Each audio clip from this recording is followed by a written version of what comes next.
Well, Ken, here we are, Brewer Witches, right out here behind you in the orange. Kind of reminiscent of the Beverly colors, if I ever can. Well, that's what I said.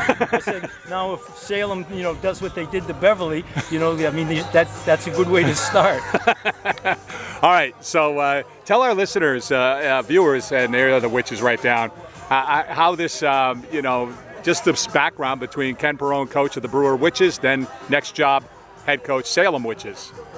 Well, it all happened. That's why I said Ron Plant was the reason. I didn't really want to leave Brewer. I was established there. My kids loved it, and we had great success. And Ron Plant talked me into coming down and taking he was up there on a job, and John Carr from Old Town High School told him about me, and they were looking for a coach. And so came over to the house, and the first thing he saw when he walked in the house was the Brewer Witch there on the mantle, the same as the one that they have down here. And he said that was an omen. He talked me into coming down to take a interview and everything, and I came down because he was such a great guy. And but anyways, I came down, and I ended up taking the job, and I've been here. Well, 22 years I coached before the big strike, but this is like kind of a dream come true for me to have my Brewer Witches and my Salem Witches on the same field here. I love both cities and both programs. I got a lot of my assistant coaches that were with me at Brewer here today, and also from Salem. So it's at 88 years old now, you don't have too many more great moments, and this is a great moment for me seeing the two programs come together. And I guess they're going to go up there next year. Salem is. How'd the game happen? This game here, this scrimmage today.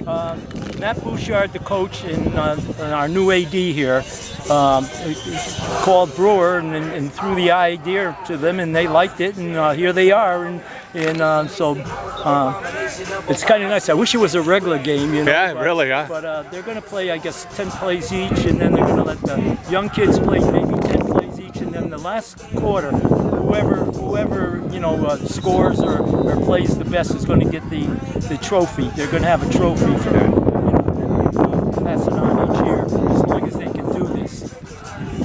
Ken, I'm just looking around. If you turn around here, look out here at the Brewer Witches here. What are you seeing here? They don't look too bad. They look at some size and numbers out there. Yeah, they lost a lot of kids from last year. They had some really great backs and everything. So they only have 4 linemen back this year, but they had a good turnout. They got 25 kids more than they've had in the past to come out, and Matt was telling me the same thing. If you've come to the Salem games, and they're lucky if they got 35 kids dressed. And Matt had a big turnout. They got 25 freshmen this year. He's got 70 kids out, the biggest squad he's had since he's been here. Matt's done a great job, Bill, rebuilding it and everything. And I think that a lot of teams are going to have problems with him this year.